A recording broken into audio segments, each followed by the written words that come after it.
Now today, as you all know as well, we're also marking National Gun Violence Awareness Day. So in California, it was extremely difficult. California had to get rid of that good cause or just cause requirement of any semi-automatic assault weapon that was lawfully possessed before the bill became law. But I guess the other thing, the back door to, well, the assault weapons, absolutely, because there's no definitive. I think worse than that, sir. You will see millions of otherwise law-abiding citizens. ATF's bump stock regulation under fire. The ATF's got their hands full, and it's not just with paperwork. Their move to ban bump stocks got them into a serious pickle. These little gadgets are attachments that can speed up a rifle's firing rate, and the ATF thought they could regulate them out of existence. But oh boy, did that cause a ruckus. Picture this: the ATF laying down the law saying bump stocks are a no-go. People weren't having it. They argued it was an infringement on their Second Amendment rights. And the Sixth Circuit, in a recent showdown, came in swinging, declaring the ATF's ban on bump stocks as unconstitutional. Boom! That's a big slap on the wrist for the ATF. This decision wasn't just a small hiccup. It was like a cannonball hitting the ATF's authority square in the chest. It basically said, hey ATF, you're overstepping your boundaries here. And that's a big deal because when it comes to regulating firearms, there's this delicate dance between what's legal and what's not. The Sixth Circuit basically said the ATF danced a step too far. The ruling was a game changer. It didn't just say, hey, you can't ban bump stocks, but it also questioned the ATF's power in making rules that mess with our rights to keep and bear arms. It's like telling your boss they can't just change the office rules on a whim without consulting the team. The Sixth Circuit was like, hold up ATF, you can't just make these rules whenever you feel like it. This decision isn't just about bump stocks. It's a showdown about who gets to call the shots when it comes to gun regulations. It's a bit like a tug-of-war between those who want stricter controls and those who want to keep their firearms rights intact. The ATF might have thought they were doing their job by trying to tighten the reins on bump stocks, but the Sixth Circuit ruling put them on notice. It's a warning sign flashing in bright neon lights saying, watch out, you're treading on thin ice. So what happens next? Well, this ruling isn't the end of the story. It's more like a cliffhanger in a thrilling series. The ATF might appeal this decision or take it up a notch to the big leagues, straight to the Supreme Court. If you get not denied for a firearms purchase under NICS, the co-chair of the Second Amendment Caucus, Mr. Massey, that is so incredibly broadly written, it will ban.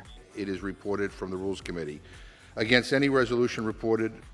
And then there's one that Senator Feinstein just introduced, where it's an assault weapons ban. They don't care about that fundamental liberty law-abiding citizens in this country enjoy. Which again, you might say, well, how is that objectionable if we're keeping guns out of the hands of the criminals? Mm-hmm. California knows how to do these things well, and they know how to work around things so that they can just draft this new law. And now the ATF, under the guidance of this administration, is coming to take away. Under any administration, would become an ally. It needs to go. We need to abolish. The impulsive leaders at ATF have once again failed to apply simple logic and reason to their decision-making. And trust me, that's where the real showdowns happen. This whole saga is like watching a legal drama unfold in real life. Will the ATF come back swinging? Will the Sixth Circuit's ruling hold up in the big leagues of the Supreme Court?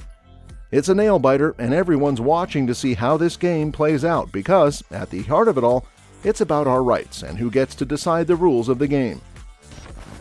Sixth Circuit ruling. All right, buckle up for the legal roller coaster that went down at the Sixth Circuit. They didn't just drop the mic, they set off fireworks with their ruling on the ATF's bump stock ban. So here's the deal.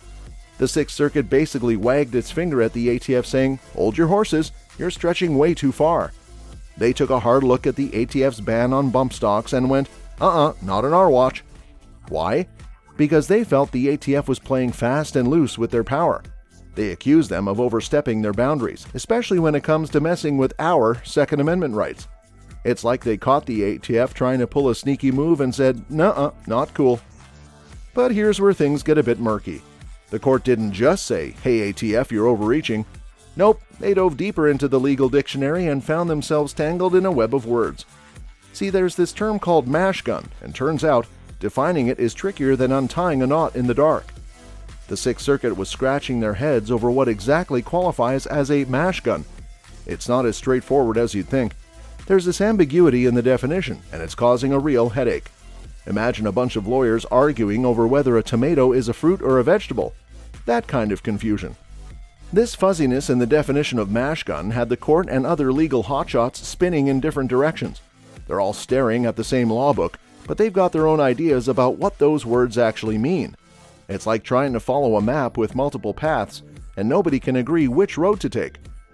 Contrast that with what Republicans did to address gun violence and crime the last time they were in charge.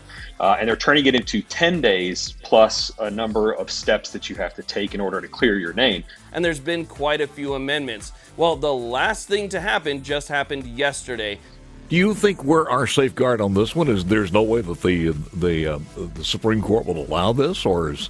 If you did, you still couldn't use it because you couldn't go about your daily life without crossing through some type of sensitive location. All kinds of firearms that take detachable magazines. There's a hearing that you can't be at, your counsel can't be present, you haven't been charged with the crime. The ATF, before they abolish our Second Amendment rights, alcohol, tobacco, and firearms, Makes it less likely for people to shoot things they are not aiming at. So with this ruling, the Sixth Circuit not only told the ATF to dial it back, but also highlighted this major head-scratcher in the law. They basically said, hey lawmakers, can we get some clarity here? We're all reading the same lines, but we're seeing different movies. This ruling isn't just a slap on the wrist for the ATF, it's a spotlight on a legal puzzle that needs some serious sorting out. It's a wake-up call for everyone to get on the same page about what these crucial terms mean. Because until they do, it's a wild guessing game and nobody likes playing legal charades. Chevron deference versus rule of lenity. Alright, let's dive into the legal boxing ring where two heavyweights, Chevron deference and the rule of lenity, are duking it out over how we interpret the law. Picture this. A courtroom showdown with these two legal concepts going head-to-head.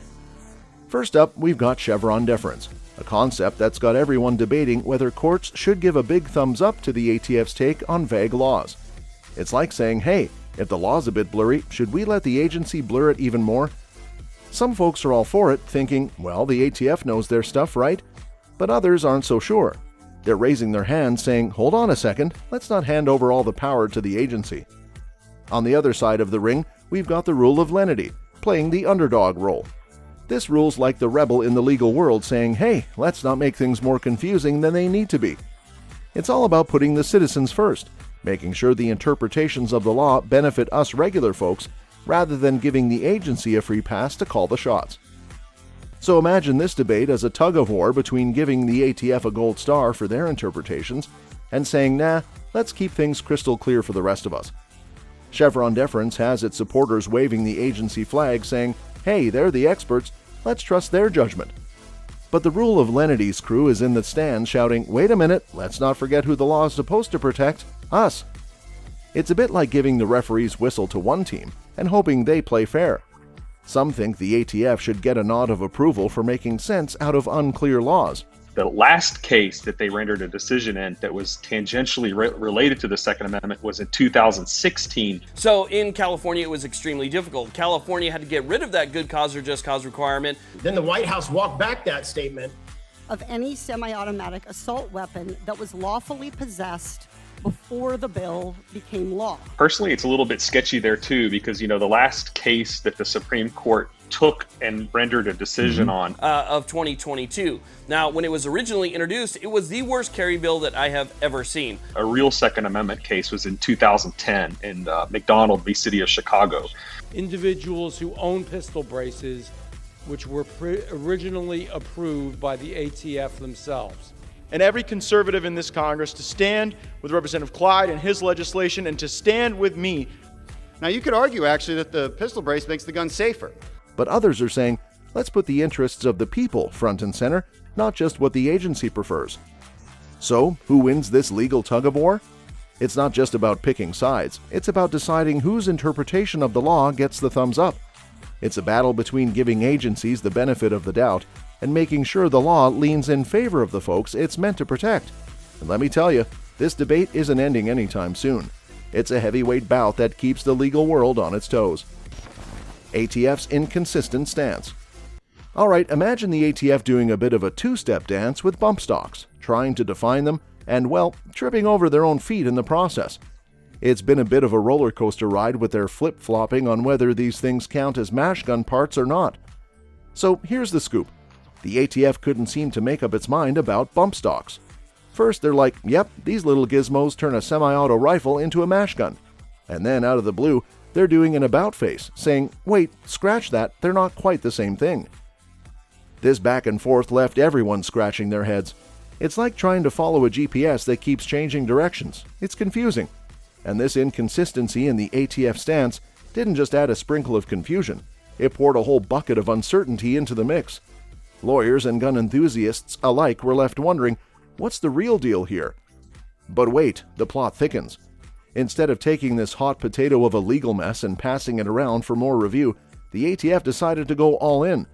They skipped the middle steps and took the elevator straight to the top floor, the Supreme Court. Yep, they're like, alrighty folks, let's settle this once and for all at the big leagues. It's a bold move, no doubt. Rather than tiptoeing through more rounds of reviews and debates, they're saying, let's go straight to the boss and get this sorted. They're basically asking the Supreme Court to give their rule on bump stocks a big old stamp of approval. And said he supports a ban on the sale of assault weapons, which there's no such thing. And call on young people to continue leading efforts to end gun violence. But I guess the other thing, the back door to, well, the assault weapons, absolutely, because there's no definitive... Tearing apart families and making our streets less safe. But let's just say that you actually did get a permit under the original SB2. And then 1446 is where they're taking the 3-day default proceed. Let's see what is the most compelling thing to learn from that case. How many times was this gentleman... Because Bruin said that that's unconstitutional, so they drafted SB2, which was originally introduced back in December.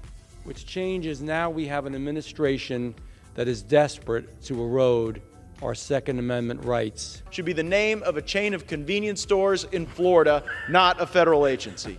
Chose to apply the mindset of an authoritarian, gun-grabbing bureaucrats we all know that they are. Now, some might say it's a bit like skipping a few chapters in a book to get to the ending, but hey, when you got a legal tangle as naughty as this one, maybe cutting to the chase isn't such a bad idea.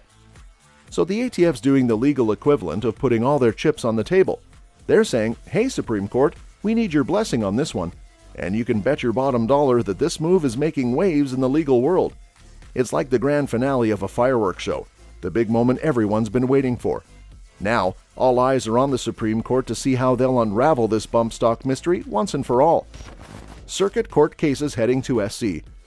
Hold on to your hats because things are heating up as not one, but multiple cases surrounding the ATF's bump stock regulations are making a beeline for the Supreme Court. It's like the grand finale of a legal blockbuster, and everyone's holding their breath to see how this showdown unfolds. So why is this such a big deal? Well, picture this. Multiple circuit courts, each with their own take on the ATF's rules regarding bump stocks, are now knocking on the Supreme Court's door.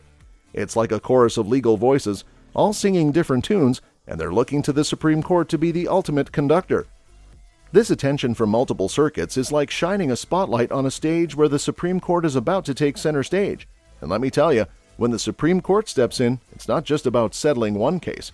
It's about setting the tone for how similar cases will be handled in the future. This isn't just a bump stock battle, it's a precedent-setting spectacle. The Supreme Court's decision here isn't just about these specific cases. It's like laying down the law for future cases to follow. It's a bit like the referee blowing the whistle and saying, all right, folks, this is how we're playing this game from now on. And let's talk outcomes. The Supreme Court's review of these cases isn't just about settling disputes over bump stocks. Nope, it's like untangling a knotty mess of conflicting interpretations across different circuits. By wading into these cases, the Supreme Court has the chance to straighten out these contradictions and make sure everyone's singing from the same legal hymn sheet. But wait, there's more. This isn't just about bump stocks, it's about the bigger picture. The Supreme Court's decision could have ripple effects, influencing broader firearms regulations. It's like dropping a stone in a pond and watching the ripples spread. What happens here could set the tone for how gun regulations are approached across the board. So this isn't just a legal showdown, it's a potential game changer. Everyone's on the edge of their seats, waiting to see how the Supreme Court will untangle this web of conflicting interpretations and potentially shape the future landscape of firearms regulation. The stakes are high, the spotlight's on, and the Supreme Court's about to take a swing at a legal curveball that could rewrite the rulebook. ATF pistol brace rule.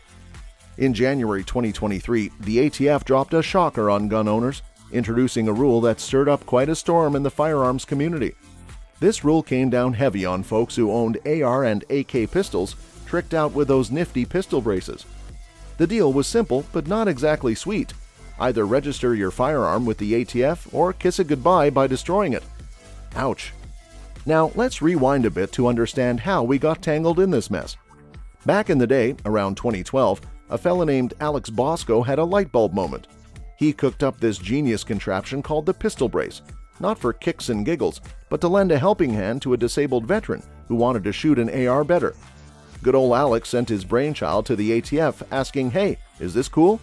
The ATF, after giving it a once-over, shrugged and said, "Yeah, you're good to go." And thus, the pistol braces were welcomed into the gun world with open arms. They weren't just a hit with the disabled community, they caught the eye of everyone else too.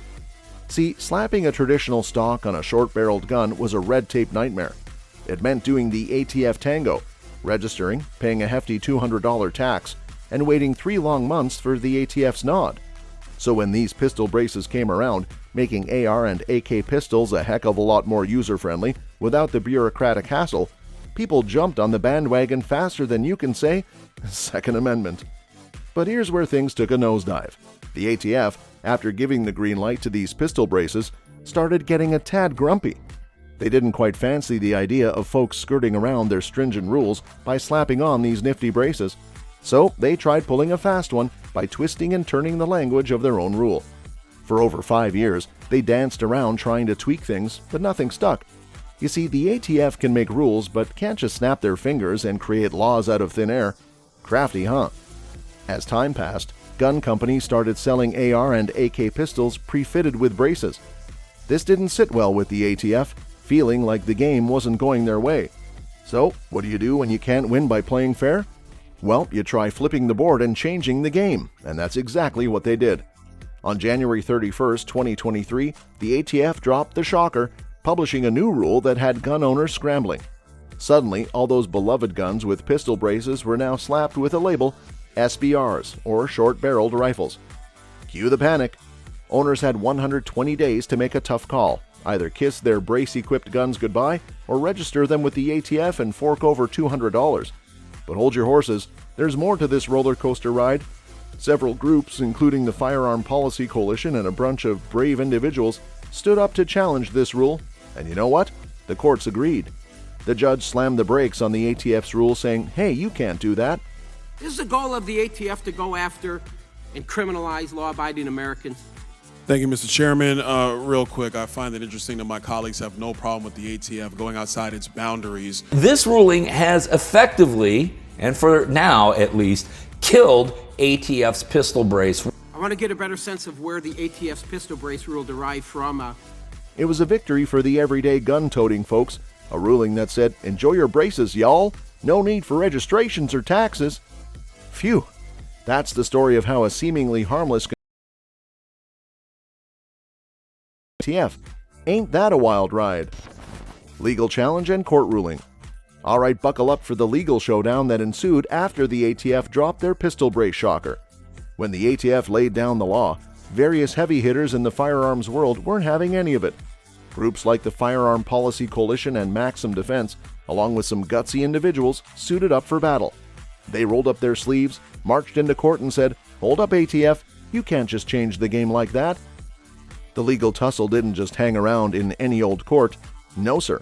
It made its way up the ladder to the big leagues, the Fifth Circuit Court of Appeals. Picture this as the grand arena where the big shots spar it out. Here, these groups and individuals laid out their case, arguing tooth and nail against the ATF's rule. They presented their evidence, legal jargon flying left and right, making a solid case against the ATF's overreach. And guess what? The judge saw their point. This ain't some movie where the big bad government agency gets away with it. Nope. The judge slammed the gavel and issued what's called a preliminary injunction. Translation? The ATF had to pump the brakes on the rule. It's like a timeout in a basketball game. The judge said, "Hold your horses, ATF. You can't enforce this rule, at least not right now." That ruling was like a victory bell ringing for those challenging the ATF.